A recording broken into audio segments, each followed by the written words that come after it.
Wotokera mu kibuga Kampala buli lutemyawo olaba mwana bazadde bavuzi ba pikipiki ab'ebigaali abeetisi b'emigugu nga beetala okweyuna mu paaka z'emmotoka omutwalibwa abantu mu byalo.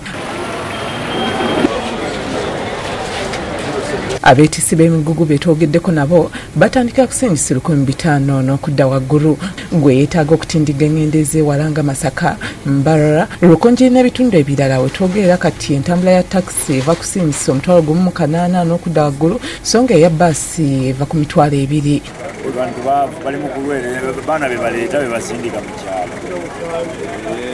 Naye ate njala omulanga abantu abali ku malediyo abagamba sente twayongeza ab'amaduuka. Ensonga tulina okwongerako kasente kubanga ebintu bye batunda ffe tubigulayo. Sukaali ffe tumugula, buli kimu ffe tukigula. Mutwalo nga n'enkoko zigula okuva ku singisi $1,600 n'okudda waggulu.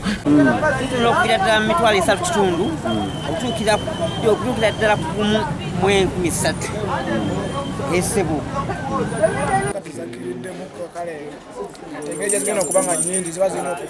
Engoye ziviira ddala ku $1,000 n'okudda waggulu. Prim Hannington Katende yakusakidde eggulire lino ku Bukedde TV1.